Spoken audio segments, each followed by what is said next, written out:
Podcast, welcome to Tripod Podcast by OSIS SMA Negeri 3 Bekasi. Sobat Soldiers, apa kabarnya nih? Semoga Sobat Soldiers kalian dimanapun selalu dalam perlindungan dan kebahagiaan ya. Amin. Oke. Nah, sebelum kita lanjut, kita kenalan dulu kali ya, biar lebih akrab gitu. Wah, boleh banget tuh Anya. Oke, halo semuanya, perkenalkan aku Asra. Dan aku Anya, dan kita berdua yang akan nemenin Sobat Soldiers pada episode Tripod Expopon kali ini. Wah, betul banget tuh Anya. Nah, ngomong-ngomong nih Anya, tadi kayaknya aku dengar satu istilah di luar tripod ya Anya. Apa Jadi tuh? aku dengar ada istilah popcorn gak sih? Wah benar, Sobat Soldiers kira-kira udah pada tahu belum ya? Nah, udah pada tahu belum ya? Nah, mungkin kita jelasin lagi kali ya. Boleh. Oke, jadi Sobat Soldiers tahu nggak sih kalau popcorn ini merupakan singkatan dari Express Your Opinion Corner yang merupakan program kerja gabungan antara OSIS SMA Negeri 3 Bekasi dengan ekstrakurikuler Legasi Muda. Bener, menarik banget ya. Betul, menarik banget. Karena di sini kita bakal membahas isu-isu yang menarik banget dan pastinya bermanfaat bagi Sobat Soldiers semuanya. Wah, bener banget ya. Tapi sebelum kita lanjut ke pembahasan intinya nih, aku boleh kalian nanya-nanya dulu. Boleh banget Anya, mau nanya apa nih? Kira-kira Aska sendiri punya nggak sih kekhawatirannya sendiri akhir-akhir ini gitu? Kekhawatiran akhir-akhir ini ya. Kalau dari aku punya sih Anya. Apa tuh? Jadi kalau aku ini lagi mengkhawatirkan soal kan tadi kita naik kelas. Benar. Ya dimana terutama buat kelas 10 pastinya punya kekhawatiran dong. Dimana kita bakal berpisah sama teman-teman lama, nih, ketemu sama teman-teman Iya, baru. kita harus adaptasi ulang lagi. Harus adaptasi ulang lagi. Nah, kan kita tuh udah sekolah udah lama banget kan ya, udah kayak sekitar 10 tahun kurang lebih kali ya, dan kita juga sekarang udah mau naik ke kelas 11. Kita udah ketemu teman-teman yang benar-benar berbagai macam banget sifatnya, unik-unik banget pastinya.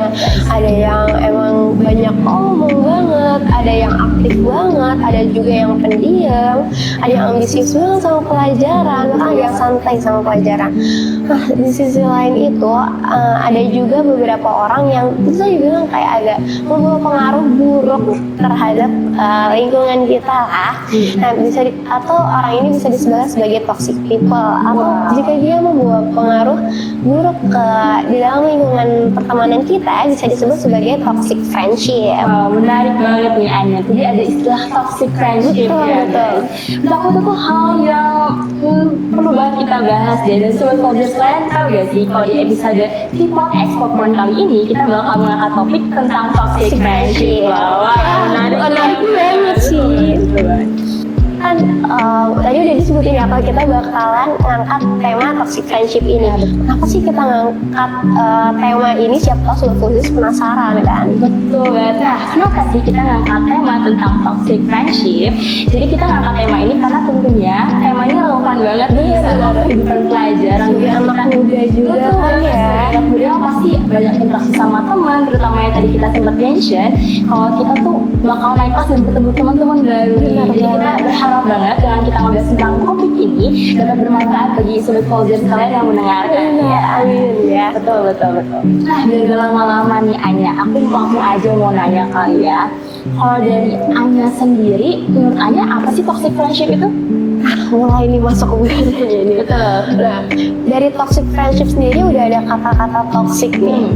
Nah, sebenarnya orang-orang itu selalu berpikir kalau toxic ini selalu melulu tentang menjuruk ke hubungan romantis. Tetapi kan nggak selalu ya. Bahkan bisa juga menjuruk ke pertemanan ini yang akan kita bahas kali ini.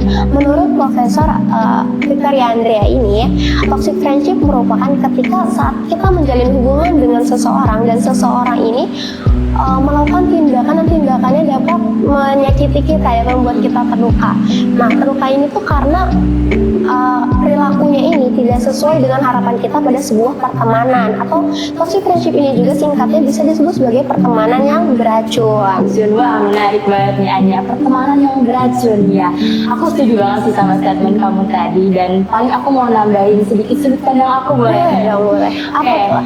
Jadi aku setuju banget sekali lagi sama pendapat Anya tadi, tapi Tapi yang pengen aku tambahin, menurut aku pribadi ya, wajar banget kalau dalam hubungan pertemanan kita ada momen pasang surutnya, ada momen sedihnya, ada momen senangnya. Tapi kembali lagi perlu kita garis bawahi, ketika hubungan kita tergolong dalam toxic friendship, itu dimana ketika momen menyedihkannya atau momen yang buat kita nggak nyaman tuh jauh lebih banyak dibandingkan momen yang senangnya. Yang dimana pasti itu kan menguras energi kita banget ya. Capek banget juga. Betul banget, Apalagi capek banget.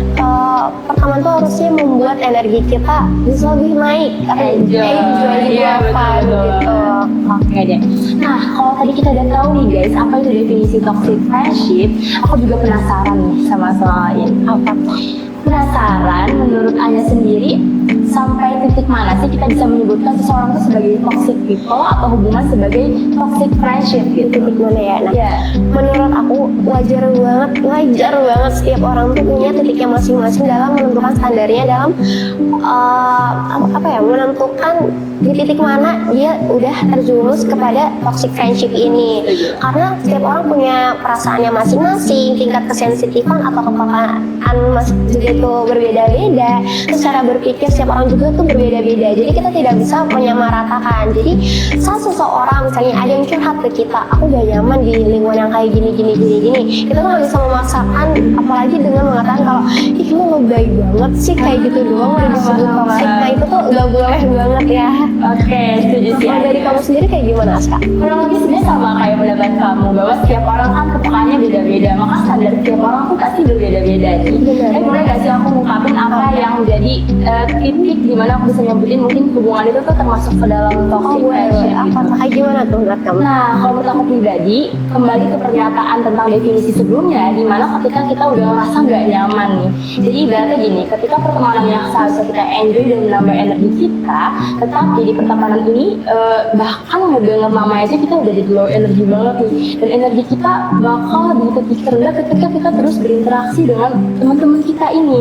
Nah, menurut aku ketika hal tersebut itu terjadi secara terus menerus, itu bisa dikategorikan kita berada dalam lingkungan yang toxic friendship. Nah, tapi itu kan salah satu titik. Nah, aku penasaran di sini nih, apa sih yang menyebabkan kita bisa merasa energi kita terus terkuras habis ketika kita bertemu dengan teman-teman kita yang notabene ini tuh teman-teman dekat gitu hanya. Berarti ciri-ciri menurut kamu? Nah menurut aku nih, sebenarnya itu bisa ditemukan di lingkungan mana aja sebenarnya ya, apalagi kita sebagai anak muda. Nah yang pertama tuh menurut aku ini sebenarnya yang paling banyak dia tuh nggak menghargai keberadaan kita sebagai temannya. Itu justru banyak banget aku temuin di lingkungan aku sendiri. Contohnya itu seperti saat kita memberi pendapat kita tidak diterima, atau bahkan saat kita cerita kita tuh justru dicuekin, bukannya dikasih ditanggepin lah. Jadi kita pun bisa disebut sebagai figuran doang, pajangan doang. Nah, ciri-ciri teman toksik lainnya ini yaitu manipulatif. Teman yang toksik ini tuh suka memutarbalikan fakta dan suka juga memfitnah agar mendapat perhatian dari orang lain. Nah, yang lainnya juga nih, teman yang toksik ini juga suka baik depan kita, tapi di belakang dia malah ngejelekin kita. Bukan dua gitu ya? Bukan dua. Kayak juga tuh, dia juga tuh gitu kayak adu domba ini juga. Jadi waktu sama A dia ngomongin si B, waktu sama B dia malah ngomongin si A, dan membuat pertemanan dari A dan B ini malah hancur. Bahkan dari dalam gitu. Bahkan dari dalam. Ya, oke, setuju banget sih.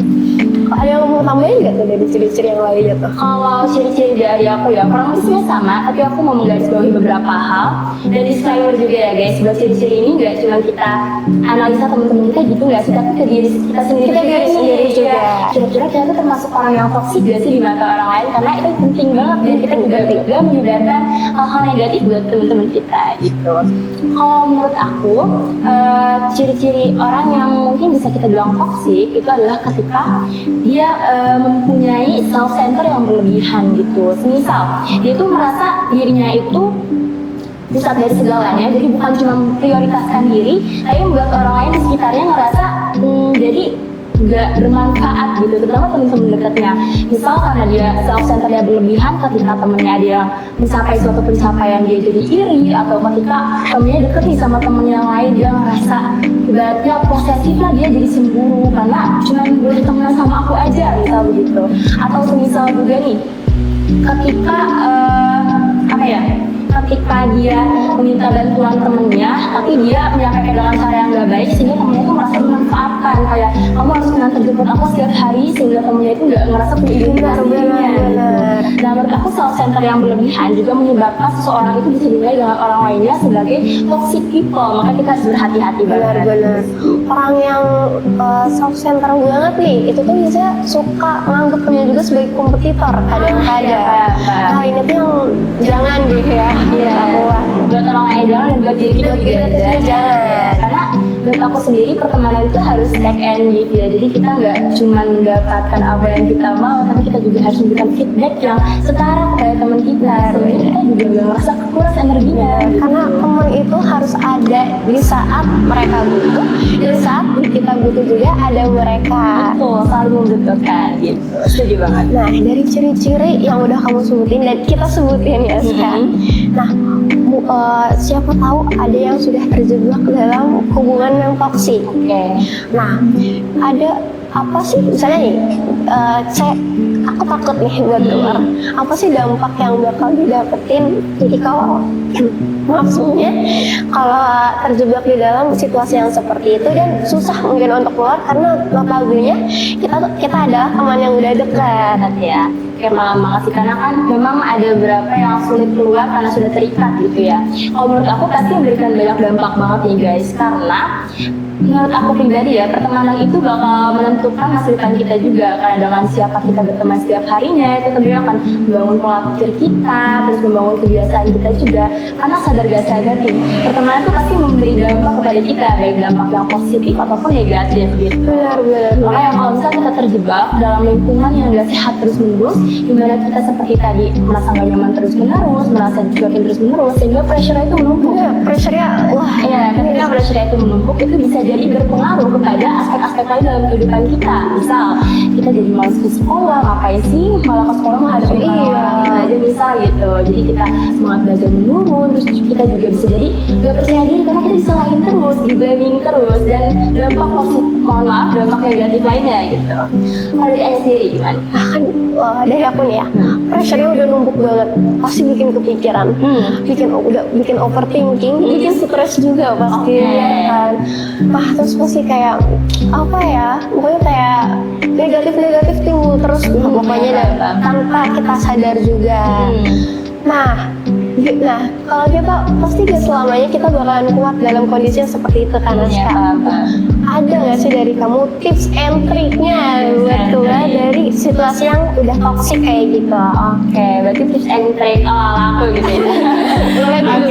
Kalau tips and trick dari aku pribadi nih ya, mungkin dari aku yang pertama, kita tuh harus tahu dulu limitasi kita ataupun boundaries kita, mana sih lingkungan yang sehat dan mana lingkungan yang enggak. Karena kembali ke tadi, standar setiap orang beda-beda. Ya, ketika kita udah tahu wah lingkungan itu sehat dan lingkungannya ini tuh enggak, nah maka kita bisa keluar dari lingkungan yang kita anggap udah sehat gitu guys. Jadi yang pertama kita harus mengetahui batasan-batasan dari masing-masing kita dulu gitu, itu yang pertama. Dan yang kedua, ketika kita udah tahu, karena kita kan notabene teman dekat tadi ya, nah menurut aku perlu banget kita bicarain juga ke teman kita yang kita nggak nyamanin itu apa. Coba bicarain baik-baik, karena bisa jadi teman kita juga nggak sadar mereka melakukan hal tersebut dan nggak berniat untuk melakukan hal tersebut, atau mungkin teman kita punya sudut pandang lain. Tidak bermaksud, jadi salah paham. Ya betul banget, karena itu teman dekat juga menurut aku perlu banget, sehingga kita juga siapa tahu bisa mengintrospeksi satu sama lain dan hubungannya bisa berjalan baik ke depannya gitu. Nah, dari kamu mungkin ada tambahan. Nah, ngasih kesempatan kedua ke teman sendiri itu nggak apa-apa, walaupun kita dia udah melakukan kesalahan yang seperti tadi Aska sebutkan. Menurut aku nggak apa-apa banget. Nah, karena ini perlu di selanjutnya, karena temenan itu boleh dengan siapa aja. Nah, tetapi dengan teman yang dekat inilah yang perlu diperhatikan. Jadi kita harus memilih teman yang memang selalu sejalan bareng sama kita, itu perlu diperhatikan. Nah, mungkin bagi semua orang tuh bukan apa ya, tujuan kita, bukan kewajiban bagi kita semua, bukan bagi diri sendiri. Jadi menurut aku nggak apa-apa banget kalau kita nge-set boundaries bagi diri sendiri agar kita dapat keluar dari toxic friendship itu. Mas, setuju banget sih. Jadi kalau misalnya kita udah berusaha ngomong dengan baik-baik, tapi ternyata responnya itu nggak yang seperti kita bayangkan, ternyata malah tadi ngeblaming kita, malah nyalahinnya tuh yang menunjukkan kalau wah ternyata beneran nih pertemanan ini nggak sehat. Menurut aku bapak banget kalau kita berusaha keluar dan pastiin juga kita tetap apa ya, keluar dengan cara yang baik. Benar, dan asal keluar tiba-tiba tanpa memberi kejelasan. Betul banget, perlu dengan cara yang baik. Karena juga menurut aku ya, misal kita terus berusaha bertahan dalam lingkungan yang seperti itu, tapi menjadi diri kita yang palsu yang nggak sebenarnya, itu juga bakal berpengaruh banget ke aspek-aspek dalam kehidupan kita. Jadi nggak apa banget, itu oke banget kita cari lingkungan yang lebih mendukung dan jadi diri kita yang lebih baik, yang sebenarnya. Jadi diri gitu. kita yang asli, gak banget. dipalsu-palsui. Setuju, karena apa ya, pilihan tuh di tangan kita semua gitu guys. Benar. Oke deh. Nah, Aska, kita kan tadi udah ngomongin berbagai macam tentang toxic friendship nih. Gak kerasa seru kan? Aku ngerasa seru banget hari ini. Gak kerasa kita udah ada di penghujung podcast. Cepet banget sih ya. Sedih banget. banget.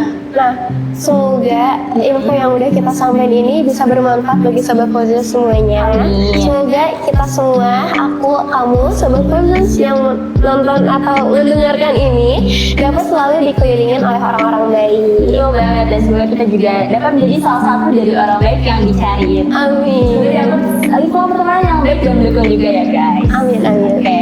So Sobat Kozers, it's time to say see you on the next report. Bye.